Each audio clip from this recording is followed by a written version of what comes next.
নমস্কার, আমি শম্ভু, আপনাদের হোস্ট, বাস্তু কোচ এবং ডেমোলজি স্পেশালিস্ট। আজ আপনাদের কাছে নিয়ে এসেছি নতুন একটি টপিক। বাস্তুর বিষয়ে বেশ কয়েকটি ভিডিও আমি দিয়েছি এই চ্যানেলের মাধ্যমে। অবশ্যই আপনারা যারা পুরনো ভিডিওগুলো দেখেননি, লিঙ্কে দেওয়া আছে, গিয়ে দেখুন। আশা করি আপনাদের উপকার হবে।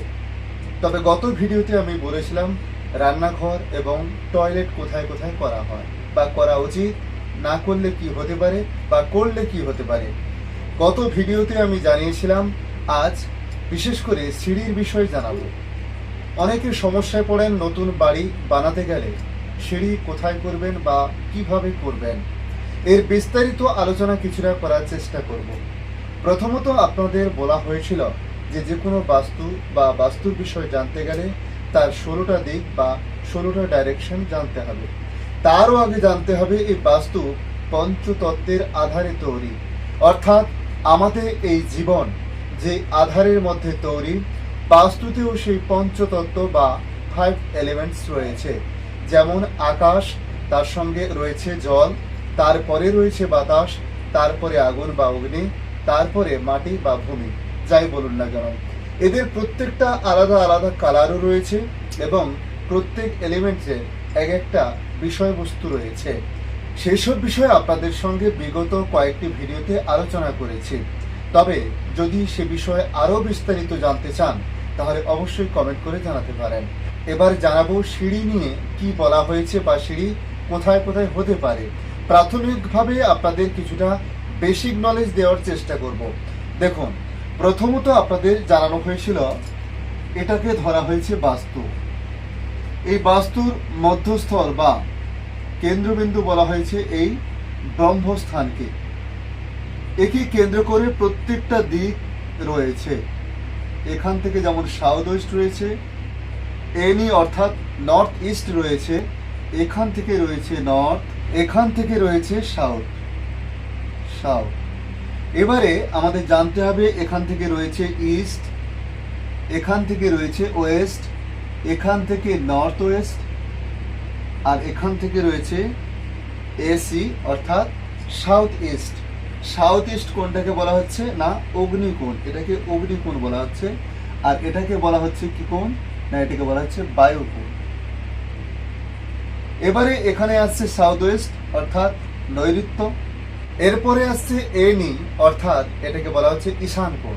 এইখানে যে কোণ রয়েছে এটাকে প্রত্যেকটার মাঝখানে একটা করে কোণ বা দিক বের করা হয়েছে বা ধরা হয়। এটাকে যদি আমি ধরে থাকি ইস্ট অর্থাৎ পূর্ব, এটা তাহলে আসছে ইস্ট অফ নর্থ ইস্ট। এটাতে আসছে N N E, north of north east, north উত্তর। এরপরে আছে N N W, north of north West. এরপরে আসছে এটা ডাব্লিউ এন ডাব্লিউ অর্থাৎ ওয়েস্ট অফ নর্থ ওয়েস্ট। এরপরে ওয়েস্ট পশ্চিম দিক। এরপরে এটা হচ্ছে West of south, West of south West. এরপরে সাউথ ওয়েস্ট রয়েছে। এরপরে আসছি কোথায় S S W, south of south West.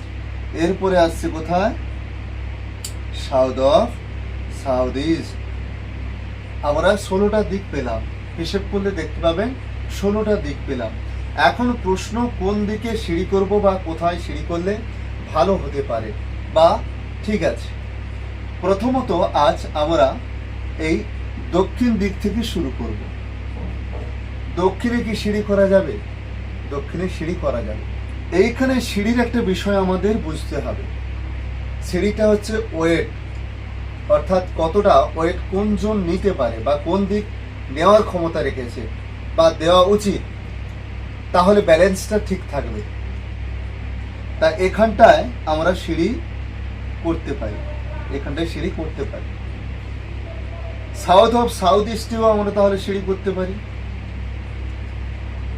এবং সাউথ ইস্টেও আমরা কিন্তু সিঁড়ি করতে পারি। এবারে আসছি কোথায় না পূর্ব দিকে।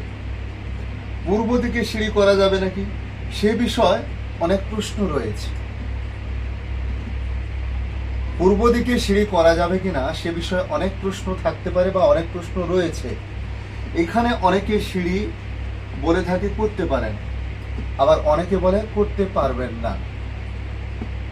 কিন্তু এখানে করলে একটা বিষয় আপনাকে মাথায় রাখতে হবে, তাহলে ঘড়ির কাঁটার উল্টো দিকে ঘোরাতে হবে। এটা যদি সোজা দিক হয় তাহলে ঘড়ির কাঁটার এই উল্টো দিকে আপনাকে সিঁড়িটা ঘোরাতে হবে, অর্থাৎ বিপরীত দিকে। অর্থাৎ ঘড়ির কাঁটা যদি এভাবে ঘোরে তাকে আপনাকে বিপরীত দিকে ঘোরাতে হবে, অর্থাৎ ঘড়ির কাঁটার বিপরীত সাইডে যাবে এই ইস্ট। এটা উল্টো দিকে নিয়ে যেতে পারেন। এবারে আসা হচ্ছে কোথায় না, এবারে যদি আসি ইএনই, এখানে সিঁড়ি করতে না বলা হচ্ছে। কারণ কি সেটা একটু পরে আসছে। এরপরে আসছে কি না ঈশান, ঈশানেও সিঁড়ি করতে বাধা দেওয়া হচ্ছে, না বলা হচ্ছে। কারণ এমনিতে প্রাথমিকভাবে বোঝা যায় যে সিঁড়ি ঈশান কোণে করা যায় না, কারণ সেখানে গুরু বৃহস্পতি স্থান, শিবের স্থান, সেখানে পূজা অর্চা করা হয়, সেখানে বেশি ওয়েট দেওয়া ভালো নয়, বা সেখানে ওয়েটটা না দেওয়া উচিত।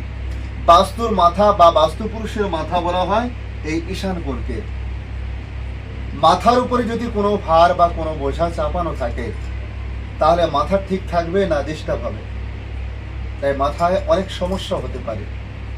যে কারণে নর্থ ইস্টকে সিঁড়ি রাখতে বারণ করা হয়েছে বা এদিকে সিঁড়ি রাখতে না বলা হয়েছে। এরপরে আসছি এনএনই, অর্থাৎ নর্থ ইস্ট। এখানেও কিন্তু সিঁড়ি না করা ভালো, এখানে না করা ভালো। এটা অনেকটা নর্থ ইস্টের জায়গায় পড়ছে। শুধু তাই নয়, এখানে কিন্তু ওয়েট ক্যাপাসিটিটা অনেকটা কম। বাস্তু পুরুষের ভারসাম্য বজায় রাখতে গেলে এখানে কিন্তু ওয়েট দেওয়া যাবে না বা কোনো ভারী জিনিস রাখা যাবে না। এবার আসছি নর্থে। উত্তরেও কিন্তু আপনি সিঁড়ি করতে পারবেন না। আপনাকে এইখানেই বলেছিলাম যে এখানে কেন করতে পারবেন, কারণ এ লোড নিতে পারে। এখানে কে অধিপতিকে, সেনাপতিকে মঙ্গল। মঙ্গল বহন করার ক্ষমতা তার যথেষ্ট, তাই এখানে আপনি লোড দিতে পারেন। তাই এখানে সিঁড়ি করলে কোনো অসুবিধা নেই। আপনাদের একটা পার্সেন্টেজ আমি জানাবো, যেটা ওয়েট কোথায় কতটা দেওয়া যেতে পারে। বাস্তুশাস্ত্র সম্মত যে ওয়েটের বিধান বা ওয়েট দিয়ে যে ভারসাম্য ব্যালেন্স রক্ষা করা হয়, সেই হিসেবে যদি নর্থকে আমরা 20 কেজি বা 20% ধরি, তাহলে নর্থ ওয়েস্ট আসছে আপনার 40। এবারে ওয়েস্টে আসছে কত 60 বা 60। এরপরে সাউথ ওয়েস্টে আসছে কত 80 বা 80%। সাউথে আসছে কত 100%। অতএব বাস্তুর যে শাস্ত্র বা বাস্তু পুরুষের যে বিধান, সেই হিসেবে আপনাকে ওয়েটটাও এভাবে মেনটেন করতে হবে। এরপরে আবার এখান থেকে আমি শুরু করব 100% বা 100 বা 100। এখানে আসছে কত 80, এখানে আসছে কত 60, এখানে আসছে কত না, এখানে না, এখানে আসছে কত 40, এখানে আসছে কত সেই 20।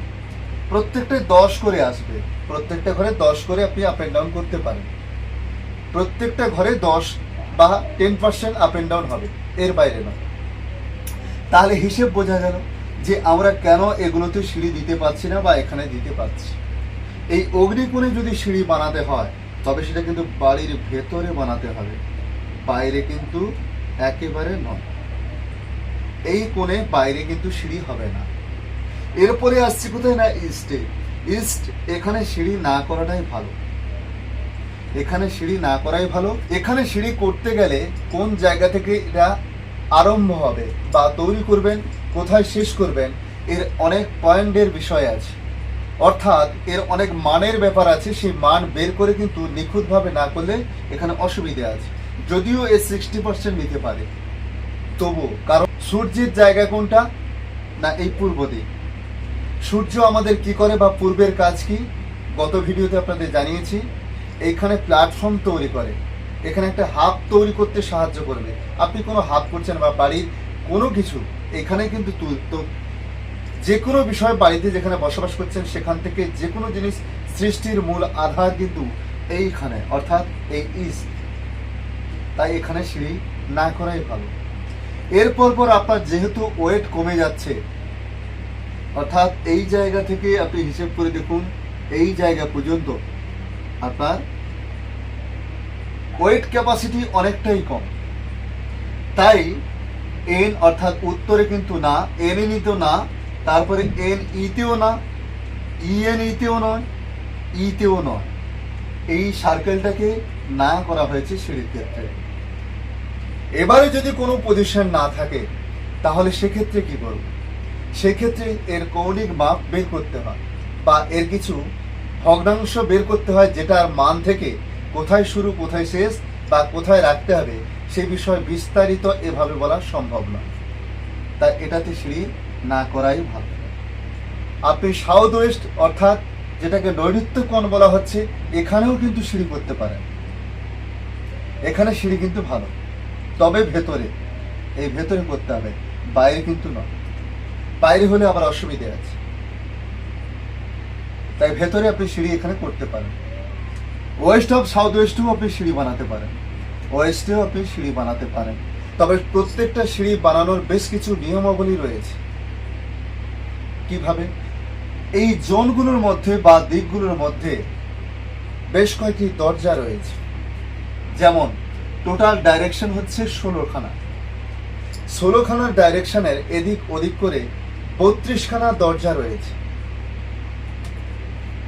এবারে দেখা গেল আপনি সিঁড়ি যেখানে আরম্ভ করলেন সেখানের দরজাটাই ভালো দরজা ছিল, কিন্তু আপনি যেখানে ভালো বা যেখান থেকে দরজা মেইন গেট খুব ভালো হতে পারে সেই জায়গায় আপনি সিঁড়ি শুরু করলেন, তাহলে কি হবে? আপনার খারাপ বা ভুল জায়গায় যে দরজা রয়েছে সেইখানে আপনাকে মেইন দরজা করতে হচ্ছে, তখনও কিন্তু আপনার সমস্যা আসতে পারে। তাই সিঁড়ি করার ক্ষেত্রে অবশ্যই আপনাকে মনোযোগ দিতে হবে বা দেখতে হবে যে কোন জোনে কোন দরজা পড়ছে, সেই দরজা ছেড়ে আপনাকে কিন্তু সিঁড়ি দিতে হবে বা তৈরি করতে হবে। আবার অনেকে মনে করে যে মাঝখানে সিঁড়ি করতে, বারবার বলা হয়েছে একে কেন্দ্রবিন্দু করে প্রত্যেকটা দিশা বা প্রত্যেক জোন তাকিয়ে রয়েছে বা একে বা এ তাদেরকে কন্ট্রোল করছে। তাই এই নেভেল বা এই মাঝখানকে ব্রহ্মস্থানকে কোনোভাবে পিলার গাড্ডা বা সিঁড়ি দিয়ে বন্ধ করা যাবে না বা আটকানো যাবে না বা এখানে কোনো পাঁচিল চলবে না। তাই এই ছোট্টখাটো বিষয়গুলো আপনাদের মাথায় রাখতে হবে। তাহলে একটা ছবির মাধ্যমে যদি দেখি, উত্তর, পূর্ব বা ইস্ট, দক্ষিণ বা সাউথ, ওয়েস্ট বা পশ্চিম, এই দিকে আমাকে জানতে হবে কয়টা কোণ রয়েছে। এইখান থেকে যদি আমি সোজা একটা কোণ দিয়ে থাকি, এটাকে বলা হচ্ছে নর্থ ইস্ট কোণ। এটা নর্থ ইস্ট কোণ। তাহলে এটা হচ্ছে নর্থ ইস্ট কোণ। এর মাঝখানে আবার একটা দিক বা কোণ আছে, এটা কি হচ্ছে না N N E, north of north east, অর্থাৎ অর্থাৎ পূর্ব উত্তর পূর্ব কোণ। তাহলে এইখানের মধ্যে আপনি কিন্তু সিঁড়ি না করা ভালো। তাই এটার মধ্যে সিঁড়ি আপনি না যদি করেন সবচেয়ে ভালো। এরপরে যদি আপনি কোনো দিকে সিঁড়ি করেন, এই জায়গাটা করেন, করতে পারেন, তবে অবশ্য ভালো বাস্তুবিদের সঙ্গে যোগাযোগ করুন বা তাদের পরামর্শ নিন। যে গ্রেডেশন করতে পারে তার পরামর্শ নেবেন। এমনি কোনো বাস্তুবিদ দাঁড়িয়ে বাবা পণ্ডিত লোক বলে দিল সেভাবে করবেন না। বারবার বলছি, ভালো বাস্তুবিদ অর্থাৎ যারা গ্রেডেশন বের করতে পারে তাদেরকে দিয়ে করান। নতুন যদি বাড়ি করাতে চান, এবারে অনেকের প্রশ্ন হতে পারে পুরনো যাদের বাড়ি তাদের এভাবে করা রয়েছে বা আছে, এই জায়গাতে আপনার সিঁড়ি রয়েছে, তাহলে অবশ্যই বলবো এখানে কিন্তু অনেক সাইড এফেক্ট বা বাস্তুর অনেক ব্যালেন্স হারিয়ে ফেলে, অনেক নেগেটিভ জিনিস তৈরি হয়। সেক্ষেত্রে অবশ্যই আপনাদের ভালো কোনো বাস্তুবিদ বা যারা বাস্তুর কাজকর্ম করে, বারবার বলবো যারা গ্রেডেশন বের করতে পারে তাদের সঙ্গে আপনি আলোচনা করুন। তারা নিশ্চয়ই আপনাকে বেটার কোনো জিনিস দিতে পারে। আর আপনার বাস্তু সমস্যা কি রয়েছে সে বিষয়ে অবশ্য তারা জানাতে পারে। তাই আজ সিঁড়ি নিয়ে আর বেশি বলবো না, তবে এই বিষয়ে বিস্তারিত যদি কোনো ভিডিও পেতে হয় অবশ্যই আপনাদের কমেন্টস করতে হবে। পাশাপাশি আমি বলেছি যে প্রত্যেকটা ভিডিওর শেষের দিকে একটা করে টোটকা দিয়ে থাকি, যেটা আপনাদের খুব উপকার বা কাজে লাগতে পারে। তাই আজও বলবো অবশ্যই আপনারা মনোযোগ সহকারে শুনবেন এবং দেখুন যে এই টোটকা করে আপনার জীবনে কোনো সুফল আসে কিনা। যাদের বাড়িতে কোনো ছেলে বা বাড়ির বিষয় বা কাজের বিষয়, যে কোনো বিষয় যদি কোনো নজর দোষ বা কোনো মানুষের দৃষ্টি অর্থাৎ খারাপ দৃষ্টি পড়ে, অনেক সময় হয় না যে এর নজর দোষ পড়েছে, মনে হয় ছেলেটা খাচ্ছে না, এই নজর দোষ পড়েছে মনে হয় এর শরীর হচ্ছে না, এই নজর দোষ মনে পড়েছে যে কারণে এর শরীর এমন হয়ে যাচ্ছে, এই ব্যবসা তো ভালো চলছিল কেন এমন হলো, নিশ্চয়ই কারোর কুনজর পড়েছে। তাই বলবো আপনি শনিবার সকালে স্নান করে 1 চিমটে নুন নেবেন, খাবার নুন হতে পারে, সন্দক লবণও হতে পারে, তার সঙ্গে 1 চিমটে মতো কালো সর্ষে নেবেন, 5খানা শুকনো লঙ্কা নেবেন, এগুলো একত্রে হাতের মধ্যে মুঠো করে ধরবেন, ধরে মাথার কাছে ঠেকাবেন, ঠেকিয়ে একটি মন্ত্র 11 বার পাঠ করবেন। ওম কংস নাশায় কৃষ্ণায় নমো নমঃ, ওম কংস নাশায় কৃষ্ণায় নমো নমঃ। এটা 11 বার বলবেন। বলার পরে ওই ছেলেটার শরীর বা ওই মেয়েটার বা যেটার মধ্যে হয়েছে সেটার দেওয়ালে হলেও বা সেই ব্যবসায়ী যে দরজাটা রয়েছে তার উপরে আপনি 3 বার এটাকে উপর থেকে নিচ পর্যন্ত বলাবেন। বিশেষ করে মানুষের শরীরে হলে মানুষের মাথা থেকে পা পর্যন্ত এটাকে ওই মুঠোটা, হাতের যে মুঠো করা আছে ওটাকে নামাবেন বা উপর থেকে নামাবেন। এরপর ওটাকে নিয়ে আপনি আগুন জ্বেলে তার মধ্যে ফেলে দেবেন। আগুনটা পাত্রের মধ্যে জ্বালবেন, ঘরের মধ্যে জ্বালবেন। আপনি প্রথমে লঙ্কাটা ফেলে দেবেন না, ধীরে ধীরে ফেলবেন যাতে ওগুলো পুড়তে সাহায্য করে। কিছুটা হয়তো পুড়লো বা কিছুটা পুড়লো না, ঠিক আছে, যতটা পুড়ে যায় ভালো, পুড়ে দেওয়ার চেষ্টা করবেন, ভালো করে আগুনটা জ্বালার চেষ্টা করবেন পাত্রের মধ্যে। ওটা পুড়ে যাওয়ার পরে ওই পাত্রটিকে নিয়ে বা ছাইটিকে নিয়ে আপনি কি করবেন, বাড়ির বাইরে ফেলে দেবেন বা জলে ফেলে দেবেন। এটা করে দেখুন, অবশ্যই উপকার পাবেন বা এই নজর দোষ থেকে মুক্তি পাবেন। আজ এই পর্যন্ত, ভালো থাকবেন। জয় জয় বজরঙ্গবলী।